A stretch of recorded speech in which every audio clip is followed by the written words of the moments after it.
Today I'm going to share with you the simplest, the most effective, fully integrated water system for a camper van that you can think of. Mine has a capacity of 68 litres and consists of no more than around 10 joints. I have been a plumber for 23 years, so today I get to share with you some inside professional trade secrets. I'm going to show you the pipes that you should use. Yes, the pipes that you probably think you want to use, if you must. The pipes that you shouldn't use, never. The tools you should use, the tools you should never use. Nope. Fittings you should use, these. Fittings you shouldn't use. And plenty more tips and tricks along the way. And if you are concerned about doing your own system, watch this video through because I can guarantee by the end of it, you will have learned something. Before we go any further, let's address this. This is not an outbreak of an embarrassing nature. This is in fact the aftermath of sunburned lips, which is also very embarrassing.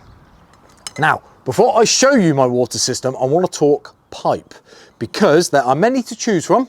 Straight away, let's rule out copper. There is no place for copper in your van unless it is the soft stuff that you are going to use for your gas line. Your gas line, which is usually of one continuous piece of pipe.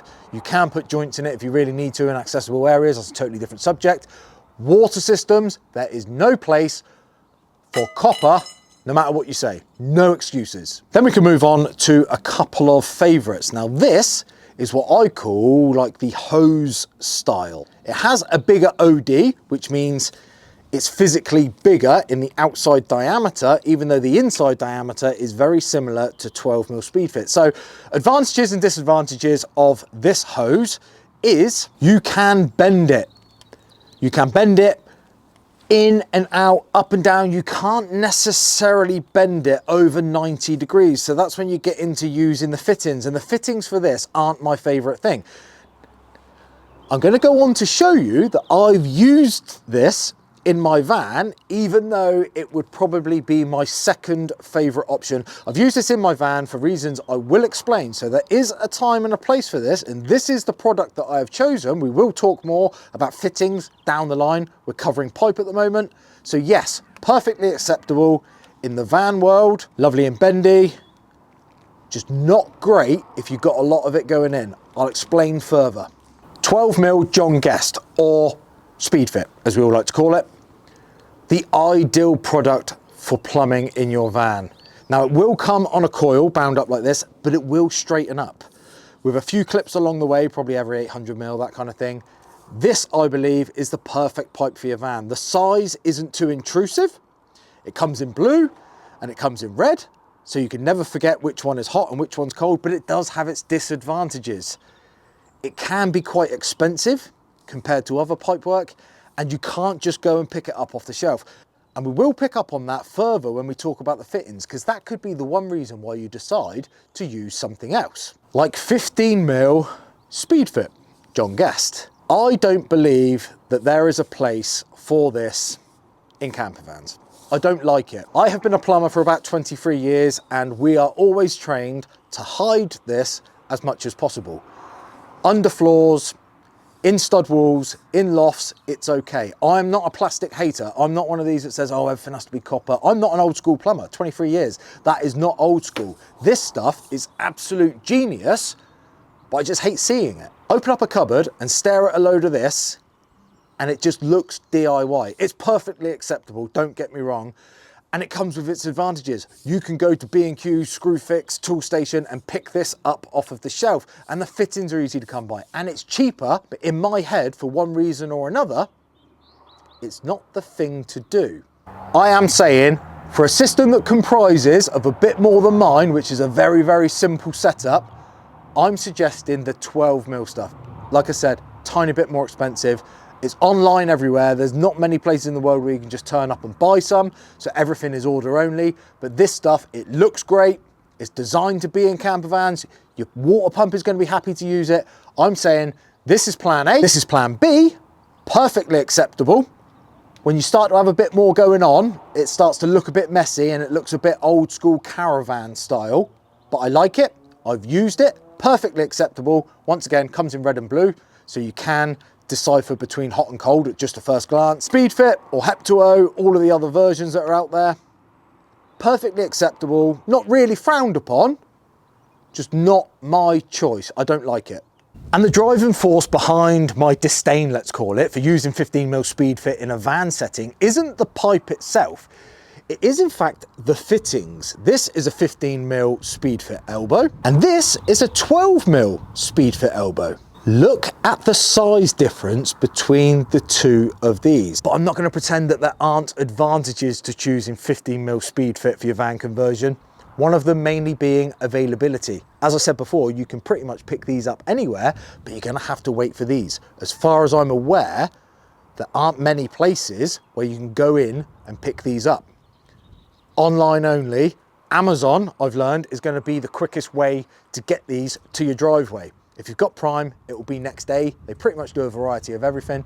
You're going to pay about 20 pence more per fitting, and they're already double what the SpeedFit is, being the second advantage to using these. They can get a bit pricey, but I'm still saying that these are the best fittings that you can use for your van conversion. Let's move on. Fittings and installing fittings. Let's start at the top. Haven't got an insert in there. I will show you insert shortly. 15mm SpeedFit, if you need to. That is a push fit fitting in a nutshell.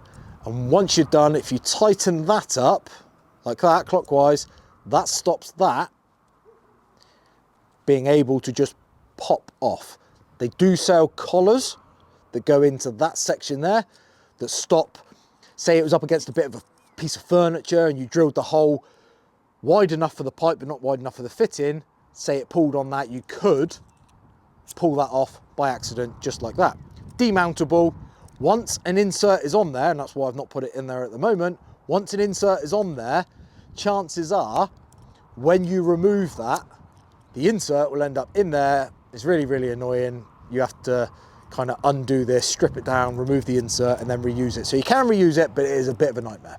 Exactly the same story with the 12mm, except usually the insert, once you're done, won't come out in the fitting.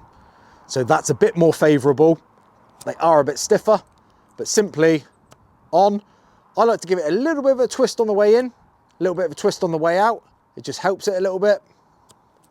Nice and simple, reusable, and you can see the grip, how it's kind of chewing the end of that pipe because it's barbing itself. There's actually a barb inside there. Don't stick your finger in there or your tongue. This stuff, I don't really know what the name is, probably like HDPE.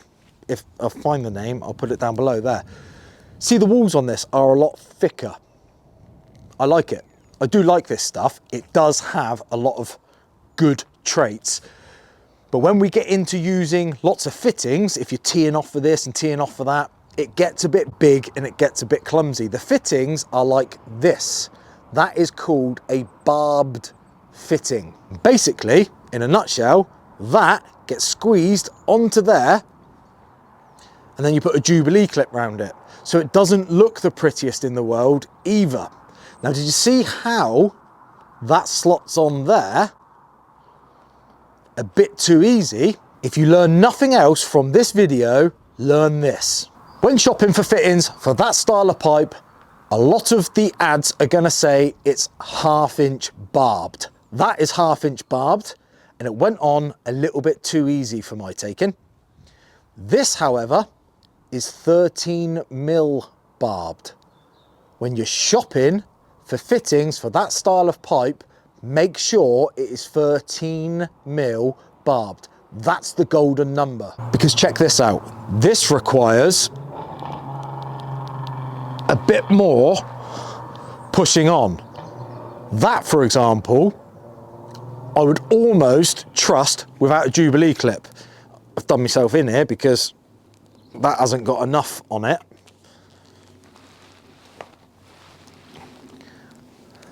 That may require some grips to remove that,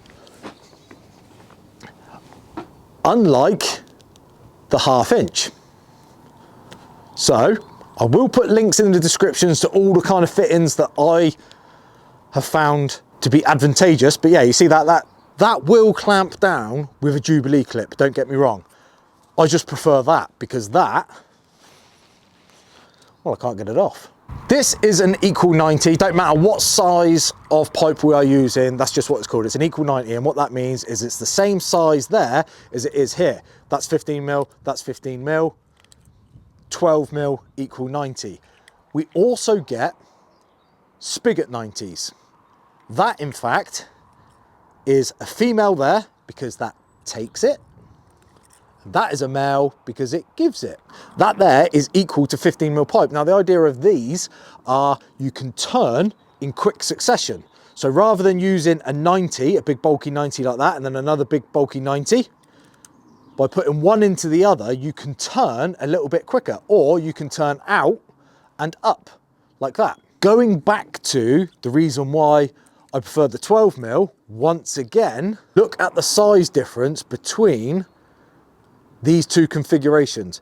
The 12 and the 15 mil is such a big jump, and check this out in comparison. Look at the sizes, the size difference.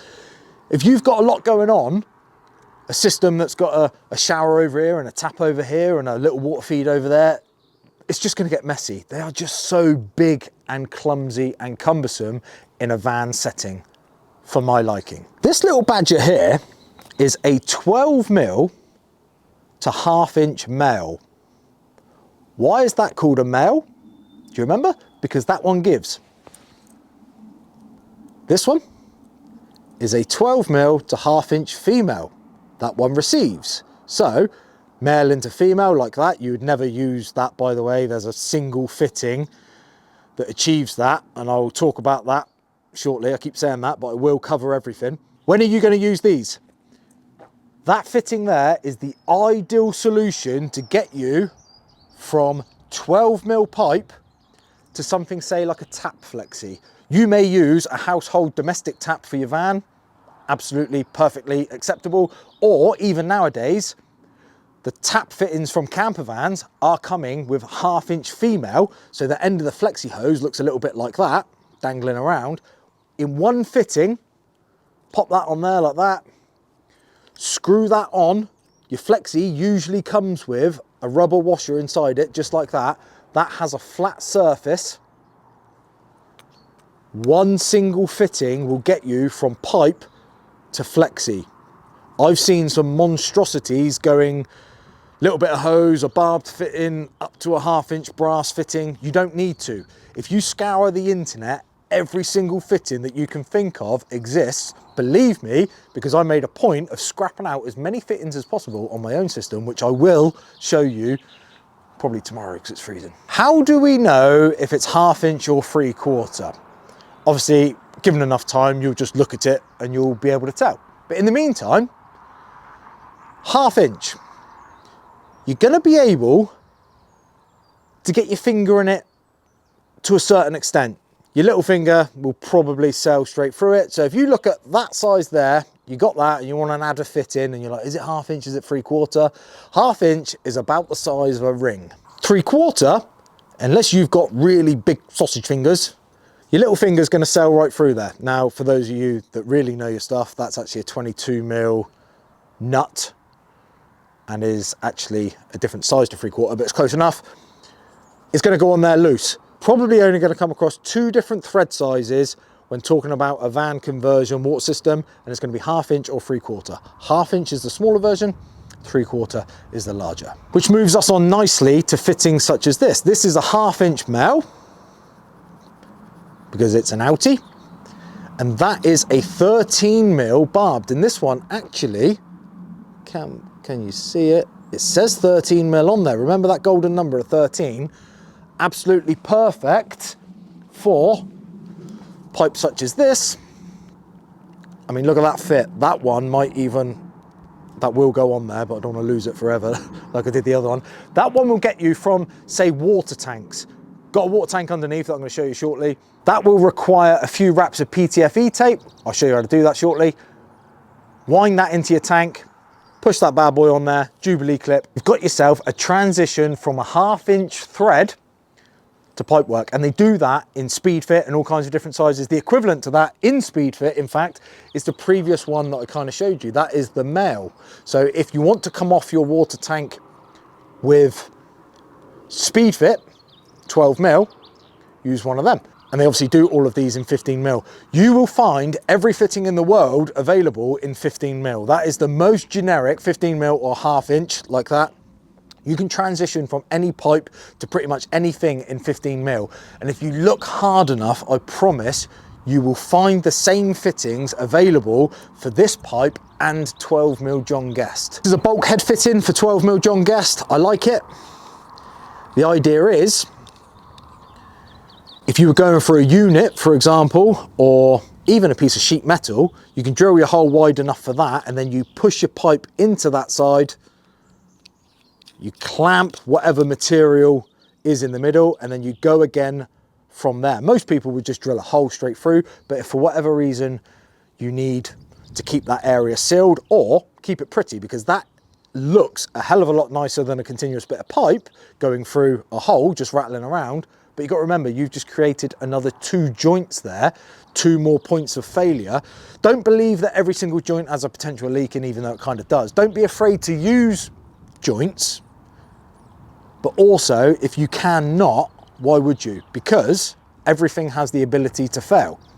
The more joints you scrap out, I believe, the better. Let's talk about tooling. Let's talk about how we're going to cut the pipe. No matter which one of the 3 pipes that I've shown you, you choose, you're going to want to cut it. You're going to want to cut it many, many times. And hacksaws are totally out of the question. They're clumsy, they're horrible, they don't cut straight. Please do not use a hacksaw to cut any of these pipes. Use one of these. Many different versions out there. There are ones that ratchet. I don't like them, especially for smaller pipe. When they get down that low, they seem to crease the pipe as opposed to actually cut it. Choose one of these that has a fixed blade. They're cheap enough. You probably get one for about 11 quid on Amazon. If I can find one, I'll stick a link below. Absolutely great. Don't put your finger anywhere near it. They cut like butter. I've had this one for ages. They cut so smooth. Them ratchet ones are really, really good for larger pipe. Don't get me wrong, because these probably max out at about 28 mil, something like that. How we cut it is literally as simple as that. Try to keep it straight as much as we can. I'm going to show you this backwards, which is really strange for me. So basically the pipe goes in like that. If you put it on the corner, straighter the cut, the better. And that's going to accept and insert so much better, which moves us on nicely to inserts. I watched a YouTube video a long while back from someone that everybody trusts, and that person said that you should only use inserts on the hot water pipes.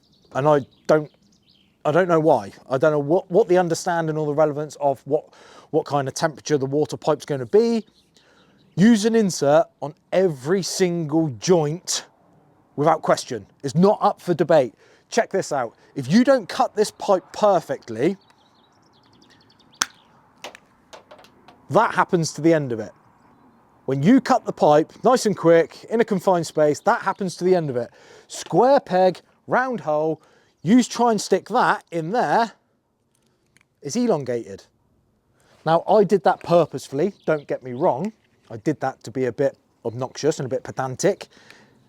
Cut it in the right place. No matter how many times you cut it, it will be lovely and circular. But you can, if you can't quite see, you can't quite reach, you can create that. But watch this.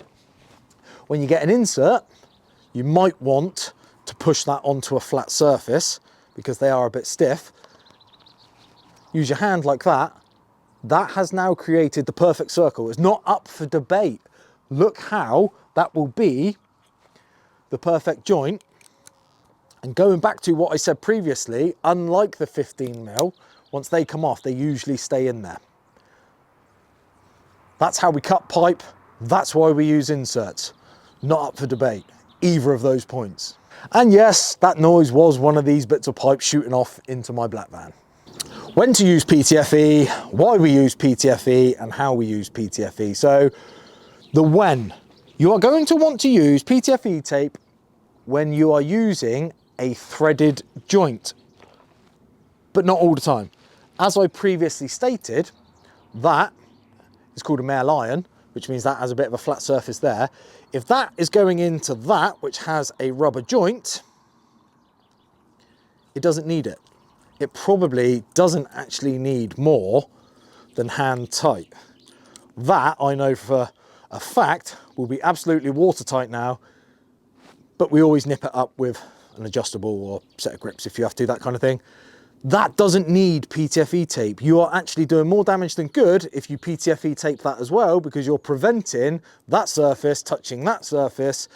They are designed to not have PTFE tape in them.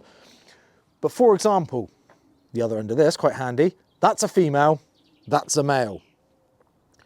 If you just wind that in there, there are small gaps in between the threads because it's not a perfect finish. That's going to leak. The water's going to go up, down like that, and it's just going to spurt out. That's why we use PTFE tape, because you're creating almost like a solid smooth surface that's going to go in and fill up those joints. PTFE tape, polytetrafluoroethylene, I believe, from my school days. Don't know how I remember that. Here we go. Let's hold the male in your left hand, like so. PTFE tape in your right hand and place a thumb on it. As simple as that. Now you're going to go in a clockwise motion. So you're going to start above and go that way. Do not start that way and go underneath, because it will unwind as you do it up. In a fashion, try and watch the camera as well. Once you've wrapped that round like that, that will stay there. You've got your wrap going now, and I like to start close to the back of the fitting. I know it's the zoom is coming in and out, there's nothing much I can do about that. I like to start towards the back of the fitting, and just as the threads start to disappear, that there will be absolutely divine. I did a stint for an engineer once, and he asked me how many wraps I do, and I didn't know. I kind of do it by, like I just said, like the wraps start to disappear or the threads start to disappear, and I'm happy with it. He said to me, while you work for me, can you do 21 wraps? Long going joke, 21 wraps to go and all of that. It's just what he wanted. I think that was a bit too much. 16 seems to be a good number. It's in my pocket, but that there, it will create a bit more resistance now when it goes in, and it might not go in quite as far as it used to. That will require now some mechanical tools to get that in all the way, but that will be fine. That will be absolutely fine. That is how you PTFE a joint. That is why we do it, and that is when we do it. Have you guys noticed that I've done a thing? Down below here, if you're watching on mobile, iPad or desktop, not sure what happens on the TV. I know a lot of you guys are watching on the TV nowadays. My Shopify store is literally there. No need to go hunting in the description and hitting links or Googling me. All down below there. That's my Shopify store, linked to my YouTube channel. I ask if you've noticed. I know you've noticed, because the table bundles, which is the tire table, the bag, chopping board that fits lovely in that pocket there, comes with 2 clips, a lanyard, a couple of stickers, and now, while you wait, take that sting off the weight, it's coming with a free UAO cap. Check that out. So yes, feeling quite humbled with the orders up to now. That's pretty much half of the batch gone just on pre-orders. Right, let's show you this water system. Let's go. We need to get under the van now. This is my water tank. It's a 68 litre spare wheel underslung water tank from the online tank store. I have shown it in a previous video. Factory fit almost. It literally is designed for the T6. It fits absolutely lovely, all into the nook and crannies, maximising the space that's underneath there. Basically, and we're not finished, reiterating what I've said previous, sometimes you just have to wait because you're waiting for things to come in the post because you didn't quite get your list correct. That's life. Just waiting on a Jubilee clip and a pipe clip itself. Need a Jubilee clip for there. You can pick them up off the shelf. I mean, they sell them in Halfords, but I'm a busy boy. Waiting for a Jubilee clip on there, but basically that's just a 1/2 inch lever valve. So to fill up, it has a hose lock on the end of it. To fill up, I would connect it to a hose pipe, open this valve, and then turn the water on. Via mains, that would fill the water system up, shut the valve off, disconnect the hose. We're ready to go. And then on the water out, which would be the water to the pump, so that's always sucking and not necessarily under pressure. That's the same hose pipe style I've used. Hopefully you can see that, but that is a 1/2 inch male iron, like I showed you previously, 90 degrees to a 13mm barbed. And this is what I was saying to you, you can find any fitting that you can think of. If that came straight out, you're then contending with pipe being all the way over here. I wanted it to go straight up. Obviously your water to the pump comes off the bottom, because you always want your pump to be supplied with water right to the last. And I think that's why they have this little dip here, to make sure it has the best chance of always sucking on water. And check this out, this might be my favorite thing that I've done. My pipe disappears through the under tray there. I've drilled a little hole just in case water does splash and start to fill this up, but it goes through there. It roots totally out of sight above the under tray and disappears. I mean, I can take you under there, but there's literally nothing to show you apart from the gap in between where it comes out of that under tray and disappears up through there. So that's the only evidence of that pipe. And then it comes up through the back of that unit to my water pump. Water to the pump, water from the pump. So that side isn't pressurized, this side is. And basically, because I had such a funny route from there, it goes up round the back of that unit, and then it actually goes into the cavity, along the cavity, and back into the back of that unit. Let me show you. And that's why I opted for the hose style, because I had such a left, right, up, down motion. I'm only serving one tap with one pipe. I'm not bothering with a hot supply, it's unneeded. Most people in a Volkswagen Transporter just deal with a 10-litre jerry can in and a 10-litre jerry can out. This is why I'm saying this is the simplest and most effective fully integrated system. There's nothing I need to do short of filling that tank up. And 68 litres just to do the washing up, no water filter, never gonna drink from it, not bothered about anything like that. 68 litres will last a lifetime if you're just doing the washing up. But because I'm going in and out, because of this dip here, so if this unit was higher, potentially like a kitchen, you could run low level all the way across into this unit and up. But also, once you open this drawer, you can see right through into there. I didn't want visible pipe work. So to create that run with the 12mm, which would be my favoured pipe to choose, to create that run would just be an absolute nightmare. I was able to go from pump all the way to that tap in one single piece of pipe. No joints in the interim, no points of failure. Yes, a rat could get in and chew it, don't get me wrong. What are the chances of that happening?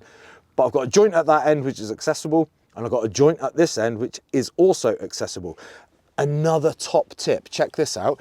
If you are only having cold water, you need to do one of two things. You need to either tee at the end and join the hot and cold, so that no matter what way you turn it, you've got water coming out. Or I would fully recommend that you cap the hot side. Some taps blend inside the tap, and therefore when you are in the middle, in between hot and cold, you could actually have water coming back out of that hot, basically like an open end. Cap the hot or join both to the cold supply. You may also notice that my system hasn't got an accumulator. As far as the manufacturer's instructions are concerned on this pump, and hopefully I'll put the link in the description below if I can find it, they say you don't need one. And up to now, I've got no reason to distrust that, because I've never had any kind of pulsing, I've never had any kind of extra noise. Every time I turn it on, it works. It's been absolutely fine.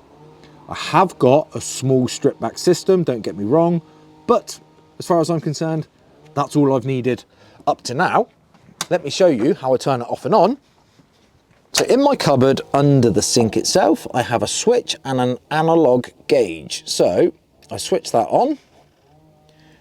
That then powers the pump, and it also gives me a bit of a gauge. Now these analog gauges aren't super accurate. They kind of go up in increments, but it will tell me the difference between being full, half full, and empty. That's pretty much all I need. Do I need to fill it up? At the moment, with that amount, no, because like I said, just doing the washing up, that is going to last me an absolute lifetime. If my pump, short of having an accumulator, was to pulse, if it started doing that, I'm not sure why it would start if it's never done it up to now, it would mean nothing to me to turn it off. Turning this system on when you're going to use it in a Volkswagen Transporter is absolutely fine. Pressing one button to then liven up your water system, for me, in this scenario, would be more than okay. Once again, referring back to how some of these people have to fill a jerry can up every 10 litres, clicking that on and off every time I want to use it, which is very, very rare, that means nothing to me. Gone for one of these discreet sinks. It comes with a plate that sits in there that I'll never use, so I'm worried about it rattling, but I have got a fold down tap. And I like the idea of that because when you look through from the outside, you can't see it. I'm not necessarily keen on having a tap sticking up like this. Check this out. Is it on? Did I leave it on?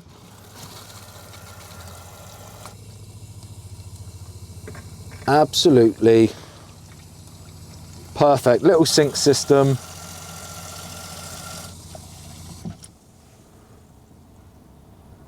That's it. There are many different options when it comes to water systems. You've got the calorifiers, you've got the diesel heaters that then heat through a water cylinder and all that. In a Volkswagen Transporter, I think this is probably going one step beyond what most people do. The water system is just there. So if the next person wanted to put an outside shower here or a bike wash, they can, because the water system is there and it's accessible. I did consider fitting a water heater, but I just think that that is one step too far when all you really want to do is be able to do a little bit of washing up, wash the pots, wash your hands, wash your face, that kind of thing. I'd never drink from it, but that is my simple and effective water system. Loads of tips and tricks. Feel free to hit the subscribe, drop me a message, and I'll see you next Tuesday.